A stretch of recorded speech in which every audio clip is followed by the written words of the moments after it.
Þá ætlum við að víkja sjónum okkar að tónlist ungmenna og barna. Það stendur nú heldur betur mikið til næstu daga í þeim efnum.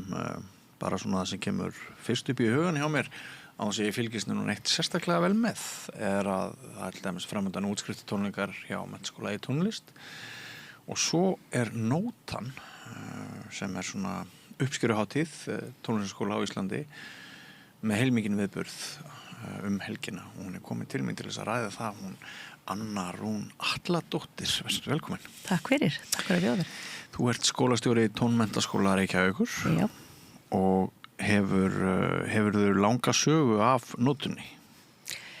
Já sko, ég persónulega kannski ekki svo mjög en jú, ég er búin að skipula hana síðast þegar hún var, en Nótan, hún var fyrst haldin vorið 2010 og hún er að Nótunni standa, það er félag kennara og stjórnandi í tónlistarskólum. Já.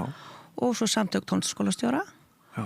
Og núna er félag íslenskra hljómlistarmanna líka komið þannig inn.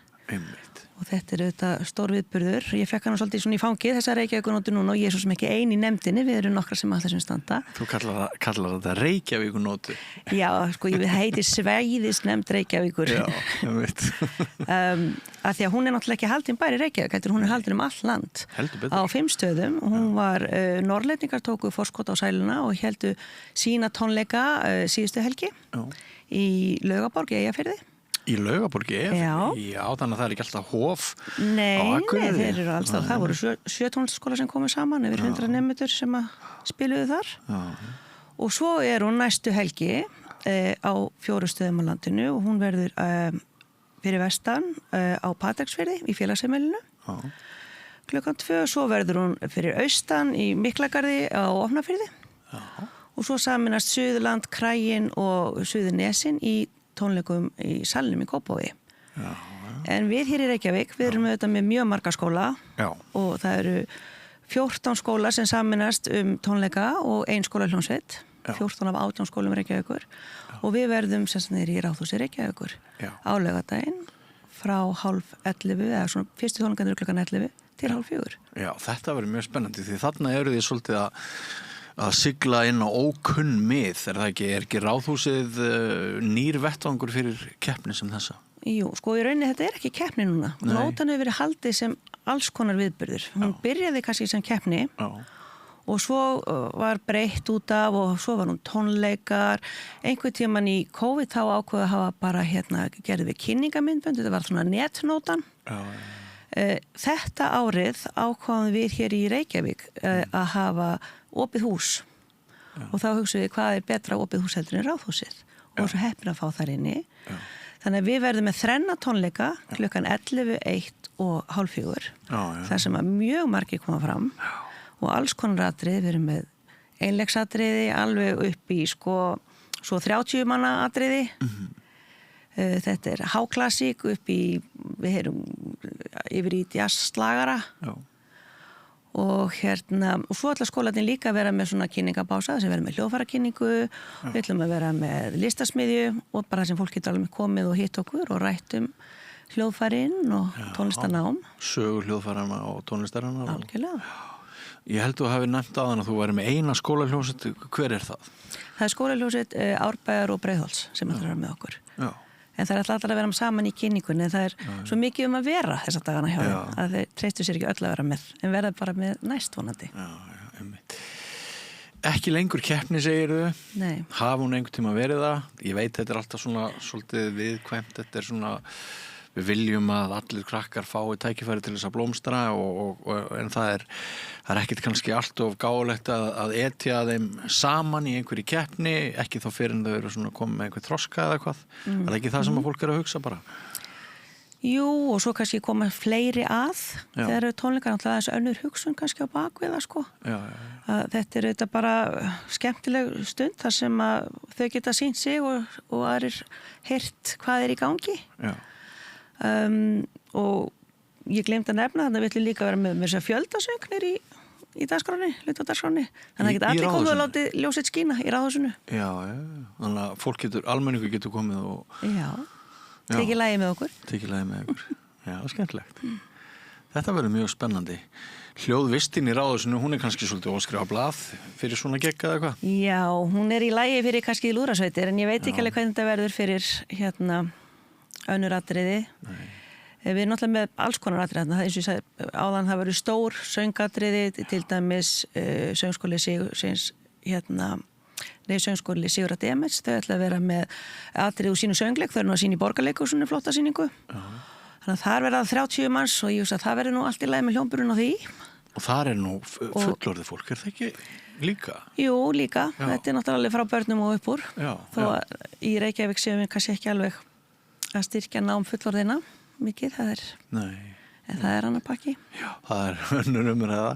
En þetta alltaf spurningum sýnileika og skilning og þetta alltaf samtal á milli listarinnar og stjórnmálamanna þar sem að listin og talsmenn listarinnar eru endalaust að reyna að fá meira fé, meiri skilning vegna þess að það full ástæða til þess að ræða það er ýmislegt sem bendir til þess að það sé efnahagsleg stéttaskipting þegar kemur að tónlistanámi, íþróttalífi og svo mörgu sem að kostar pening núna sem að getur rifið í hjá efnaminni fjölskyldu. Já, því miður. Og þetta auðvitað dýrt nám, tónlistanám. Já. Og það vorulega sorglega þróun sem að sér að hvað vantar mikið tónmennt inn í grunnskólana. Einmitt. Því það náttúrulega kannski eðlilegt fyrsta skref fyrir börn að kynnast tónlist þar inni. Já. Og svo þau sem hafa virkilega áhuga og getur að halda áfram í dýrara tónlistanám. Já. Og sum börn tikka svo fyrir tónlist að ég hef oft tekið viðtöl hér við fullorðið fólk sem segir mér að tónlist hafi bjargað lífið þess. Já. Það var kannski einhverjum mótbyr á gelgjunni eða eitthvað og svo bara náðu það að tengja sig við einhverja tónlist eða tónlistarstefnu og blómstraði. Já, og það nú margir sem að hafa látið okkur vita því að hvað tónskólinn mikið atkvarf líka, því að það ekki bara þetta þetta góð hugsun ef við komum músíkinni meira inn í grunnskólana en það að fara í tónlistaskólan og eiga þar eitthvað annað atkvarf mjög mörgum mikilvægt. Já. Svo endalaust tók búið að vera á milli þess hvort við þurfum alltaf þessa engatíma, ekki hægt að hagræða og ekki hægt að kenna þeim bara miklu meir í hóptímum. Það var alltaf sjónarmið hjá Pírötum einu sinni þegar var að skrifa fréttaskýringu þessi máli í Fréttablaðið fyrir nokkrum árum og þá voru borgarfulltrúar Pírata í borgarstjórninni, þeir vildu einblína á svona hóptíma sem lausn. Já, þeir eru náttúrulega ódýrari. Já. En þetta spurningum hvað viltu enda með? Akkurat. Hvaða afurð? Vissulega eru hóptímar bara góðir upp að vissu marki. Já. Og þeir eru alveg kendir í tónskólanum. Við byrjum til mjög oft með forskóla sem hóp og hljóðfæra forskóla. Þá voru þau fyrst í hóp saman og svo fáðu líka einhver tíma. Því að að spila hljóðfæri þarnast, þú þarft þetta sértækt nám og þú þarft, þetta einstaklingsmiðað. Já. Og það þarf alltaf vissan tíma til þess að vera einn með þínum kennara. Já, og hóptíma ná bara svo langt. Einmitt. Og galdurinn á bakvið árangur og ef við förum í þá áttina ef við förum að ræða nemendur eins og Laufey og Víking Heiðar og eitthvað svoleiðis sem allar þjóðir þurfa að eiga, við þurfum öll að eiga okkar súperstjörnur og fyrirmyndir sem einmitt laða börn að hljóðfærunum og inn í námið en ef við skoðum feril þeirra sem að ná lengst þá þetta alltaf töfra samband á milli nemendana og kennarana. Mjög svo. Já, og það verður til í nánd og engakennslu og trúnaði og öllu því ekki satt. Jú. Já, einmitt. Já. Hvað þetta mörg börn á Íslandi? Ertu með einhverja tölur yfir það sem að læra músík frá vetri til vetrar? Já, það eru 80 skólar, tónlistaskólar á landinu og þar í eru 14.000 nemendur. Já. Já. Hvernig það svona í samanburði við nágrannalöndin, veistu það? Eru við vel sett? Nú veit ég það ekki, þú ekki að fara með það, ég sé nálega ágætlega sett. Já. En hins vegar þetta náttúrulega það sem sorglegast hvað Reykjavík ekki alveg kannski að standa sig miðað við önnur sveitarfélög. Einmitt, kostnaður. Já. Og semst að aðgengi barna og unglinga í tónlistunum verra í Reykjavík. Já, biðlistar svakalegir. Það eru mjög langir biðlistar. Já.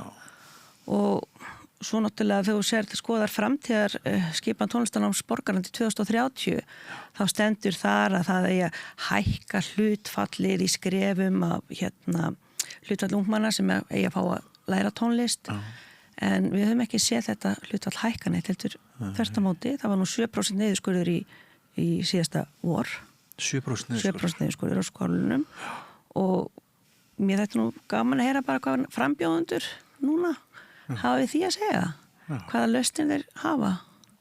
Hækkuðu þá skólagjöldin sem nam þessum 7% niðurskurði? Það náttúrulega segir sér sjálft.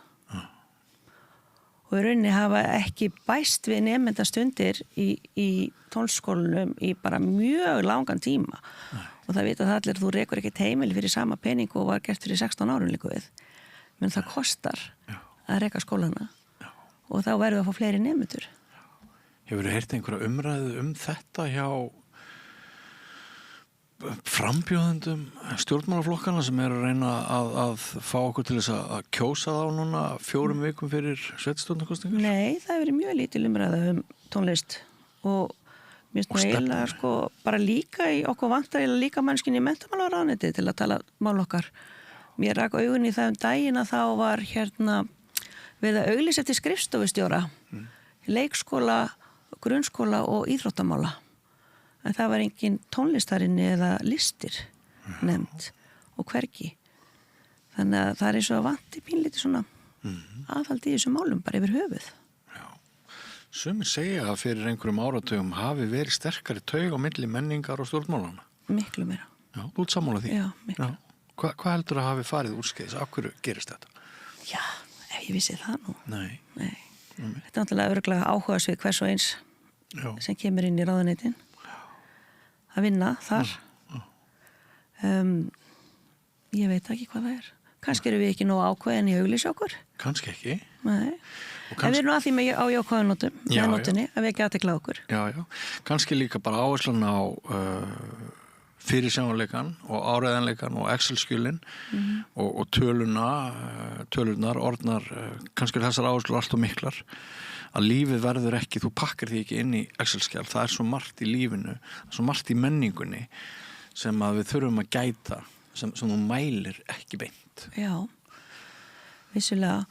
Og tónlist er þetta njótunar á svo margan hátt og við ættum að vera miklu meira að koma inn í skólana, að þetta sé svona samvinnandi þáttur bara milli skóla og líka bara svona í samfélaginu. Ég oft hugsa að tónlistarskólarnir þyrftu að vera meira svona opin hús, fá gamla fólki inn á morgnana, yngri nemendur eftir hádegið. Já, einmitt. En við þurfum að finna einhverja lausn á þessu. Já, það þarf einhvern veginn að snúa vörn í sókn. Já. Og ég er nú búin að fylgast með þessum málum lengi sem bara blaðamaður í 4 áratugi og eitthvað. Og mér finnst ég bara geta sett fingur á það að það er minni umræði, það er minni áhersla á þessa fylgni sem oft var á milli stjórnmála og menningar. Það var ákveðið stolt, það var stórhugur. Þjóðfélagur hefur líka breyst svolítið, hvernig fólk hugsar til dæmis eins og að fara í tónlistarnám ég segi í gamla daga fyrir einhverjum kannski 30-40 árum þá fór barnið í tónlistarnám og það fór ekkert í neitt annað það var bara í tónlistarnámi og einbeitti sér að því það var ekki líka í handbolta, í skák, í dansi þú veist allir þessi áhugamál átti ekki 250 króna iPhone nei, það dreifast þannig að við erum líka í breyttum aðstæðum og við þurfum auðvitað bara að vinna með það Já, það er alveg rétt þetta er en hver er þinn bakgrunnur hvers konar tónlistarkennari ert þú? Ég er alveg upp í klassík bara á Lindagötun þar sem ég stjórnarskóla núna læri þar á fiðlu og píanó gat ekki valið og ég var svo heppin að ég fekk að velja bæði hljóðfærin í dag er það eiginlega ekki möguleiki það er svo langi biðlistaðar að það er ekki hægt að réttlæta það eitt ballar á 2 hljóðfæri og annað ekki neitt. Já.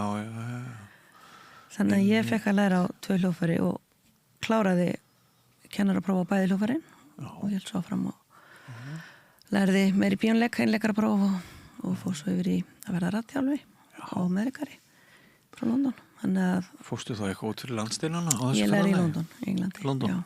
Já. Í hvaða skóla? Ég var í Royal College og Trinity College of Music.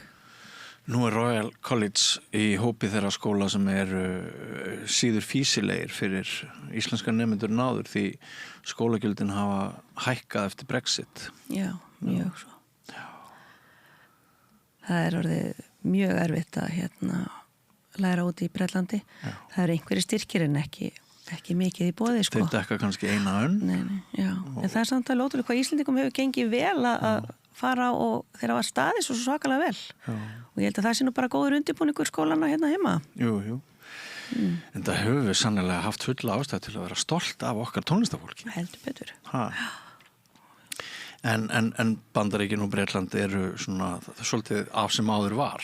Já. Sem lönd tækifærina fyrir Íslendinga sem að ljúka framhaldsprófi hér og halda svo áfram. Jú. Þau eru farin að færast skils mér meira til Norðurlöndana. Já. Holland og svona einhver lönd að opnast sem aður voru ekki. Já, en þannig að þú býr svo vel að þú þurftir ekki að velja á milli. Þú ert bara bæði píanó og fiðlu. Það lúksus, sko. Já. En svo þetta líka bara, það erfitt að skólajónstinnar, þær eru góðra gjald að verðar og frábært að þær séu í skólunum, í grunnskólunum. Það auðveldar að komast þar inn, það ekki auðveld að komast þar inn því þeir hafa líka takmarkaðan fjölda. Já. En það eru auðvitað ódýrari heldur en tónlistarskólanir. Já. Þannig að þá aftur orðin mismun á því ef þú ætlar að læra á fiðlu eða trompet, það kostar ekki það sama. Nei, það mjög skrítið. Já, það mjög skrítið. En ennþá sko fyrir börn allstaðar á landinu eitthvað til sem heitir hljóðfæra leiga? Nei. Það tónmenntaskólinn auðvitað mjög gamall skóli og hann álagar að hljóðfærum sem hann leigir. Já. Það yfirleitt ekki venjan í skólanum. Það eru kannski einhverjir tónskólar sem hafa sín hljóðfæri til að leigja en yfirleitt þurfa nefndu bara að kaupa hljóðfæri. Já. Hvaða hljóðfæri eru dýrust, veistu það? Selló. Já, náttúrulega fagott mjög dýrt. Já. Það ekki mjög margir sem læra fagott. Nei. En þessum svona almennu þá eru fiðlur og selló frekar dýr. Gítarinn og ódýrastur sjálfsagt. Já. Hvert vinsalasta hljóðfæri ungra eða semst íslenskra barna í tónlistarskóla? Flestir sækjum á píanó. Já. En sko ákveðið það góð spurning. Því að svo fara kannski þau börn sem kom í forskólan og þá eru það að læra alls konar hljóðfæri eitt ár áður að velja sér hljóðfæri. Já. Þau börn yfirleitt velja sér önnur hljóðfæri. Já. Ekkert alltaf píanóið. Einmitt. Það maður hugsa, kemur þetta bara frá foreldrunum, svo gaman að spila píanó. En píanóið getur verið mjög einmannlegt hljóðfæri. Já. Þegar þú ert einn að æfa þig, langt mest, þangað til þú orðið mjög góður. Já. Það sko, þetta mikið rætt að þegar börn eru svona farin að ná aðeins lengra að strengjabörnin eru að æfa saman. En það getur verið svolítið snúnar að tróða píanóleikara inn í þá jöfnu og ekki blásarar mikið að æfa saman. Jú, það eru náttúrulega hljómsveitir, lúðrasveitir og strengirnir. En það gaman svo ég kom aftur á nótunni að þar munum við sjá til dæmis gítarhópa spila saman og flautuhópa. Þannig að þeir eru að spila mörg saman þar. Já. Og einhverjir píanistar reynir en það er mjög gaman að spila píanó, ég ætla að taka það fram. Já. Ekki gera lítið út í hljóðfæri. Nei, en þetta ágættis umræða, það ágætt að fólk átti sig á kostum og göllum. Já. Þannig að hvað viltu fá út úr náminu? Já, hvað viltu fá út úr náminu? Já. Finnst þér ómikið einblínt á einhvers konar snillingshugmyndir og það slá í gegn? Nei, alls ekki. Ég segi ekki að mér finnst það vanta smá en bönnin æfis almennilega. Já, þú vilt það á metna?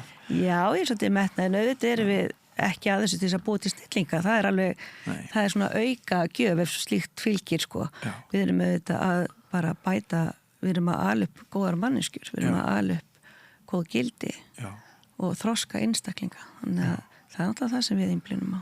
Já, og þessu fylgir mikill ægi? Já.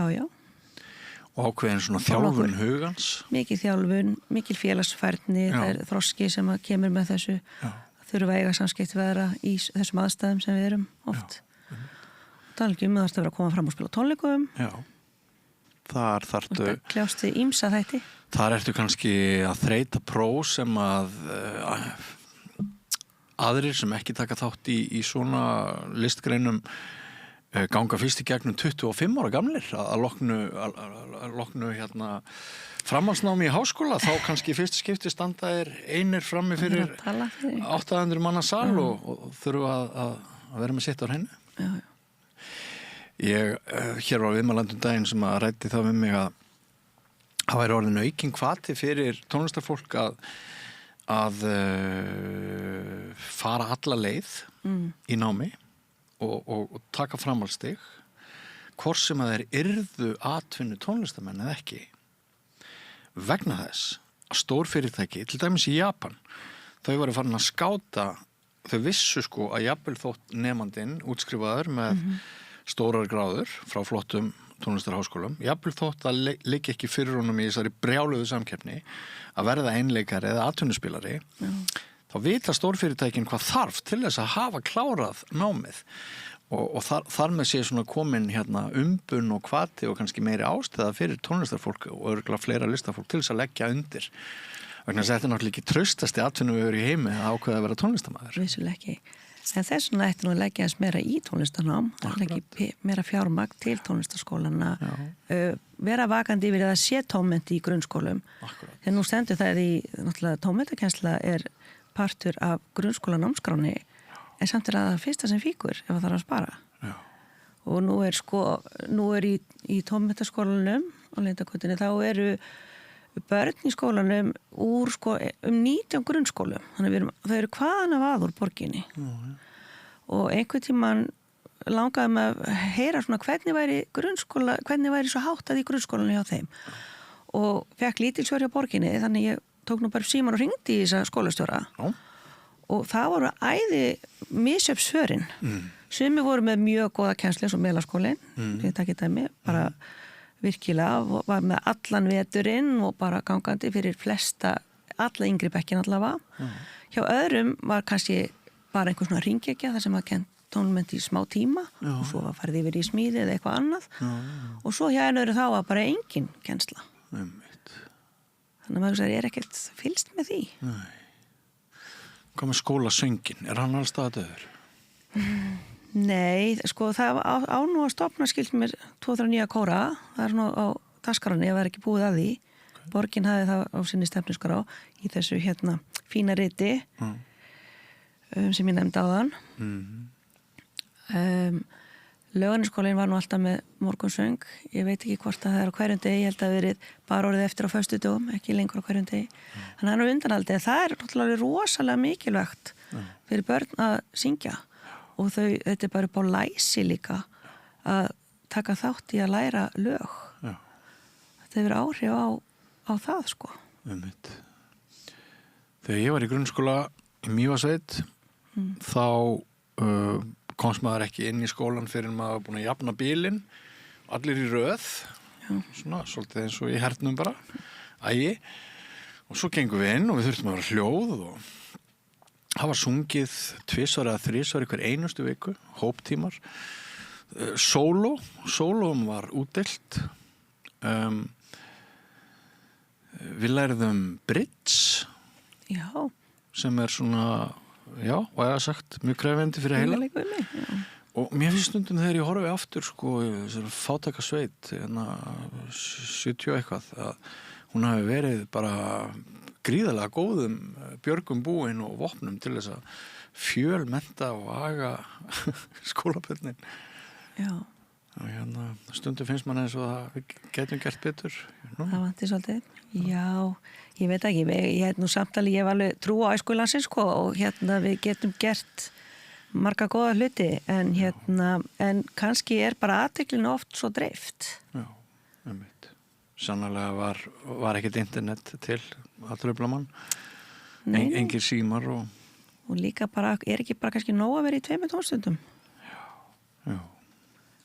Einmitt. Og þetta að dvelja bara í einhverju einu vera bara á stundum bara að hugsa og leika sér og leiðast.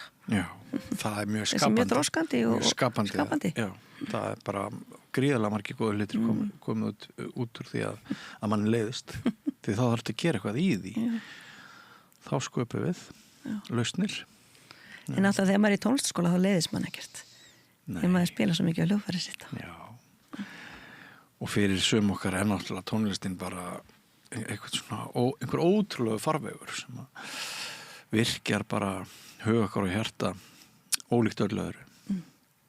Já. Það er virkilega gaman að hérna, og það sé að koma þessum stóra degi, þessast álaugardaginn. Álaugardaginn, hvet bara alla til að kíkja við hjá okkur, það er nú auðvelt að labba þarna við. Já. Það er ekki að stoppa lengi frekar maður vil. Þú sagðir að hvað fyrstu tónleikarnir væru klukkan 11 á morgni. Og svo klukkan 1 og svo klukkan 2:30. Já, og svo eru tónlistarhús út um allt land. Já. Það sem eru líka... Þessum degi verður bara vel fagnað. Já, og allir velkomnir, engin aðgangseyrir. Engin aðgangseyrir, allir velkomnir. Þú náttúrulega biður fólk að hvísla og fara varlega, ganga hljóðlega og allt það. Við verðum bara að sjá hvernig þetta verður. Ég held að það verður bara skemmtilegt. Þetta er svona hinn stóra uppskeruhátíð tónlistarskólastarfs barna. Já. Hvert ár. Hvert ár. Og hefur verið sagður aðan síðan 2010. Já. Mjög spennandi. Já. Má segja að gangi ykkur vel? Endilega. Það er í lagi? Já, það er í lagi. Og þetta er svona viðburður. Já, gangi ykkur vel og takk fyrir kærlega. Kæra þakki fyrir spjallið, Anna Rún Alladóttir. Takk fyrir. Og mér langar að þakka ykkur líka hlustendur og áhorfendur fyrir samveruna í kvöld. Við förum að setja punkt hér við rauðaborðið.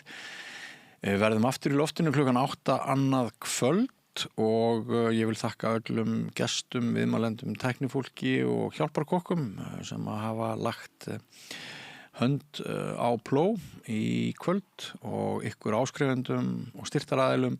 Þakka ég sérstaklega samfélgina og þakka ykkur langlundar geðið því eins og við María Lilja ræddum í gær þá lentum við svona í smá krísu fyrir páskana út af eiginlega raðveikindum starfsmanna og við þurftum aðeins að draga saman seglin en nú erum við komin aftur á stað eftir páskafríið og ætlum að bara gefa í með ykkar stuðningi. Ef þið hafið ekki komið því í verk að fara inn á vefslóðuna samstöðin.is og leita þar uppi hnapp þar sem ástendur áskrift. Ef ykkur langar að styrkja samstöðuna mánaðarlega fyrir aðeins 2750 krónur á mánuði og ef ykkur langar til þess að viðhalda þeirri dagskrá sem að við framleiðum hér á degi hverjum fyrir þig þá endilega fariði þarna inn og lítil fjárhæð fyrir þig en hefur allt að segja fyrir okkur því í krafti fjöldans getum við haldið áfram að búa til efni. En ég heiti Björn Þorláks, við sjáumst aftur annað kvöld, leið sæl. Segðu það á Samstöðinni. Samstöðin er í eigu hlustenda, áhorfenda og lesenda. Sláist í hópinn og gerist áskrifendur.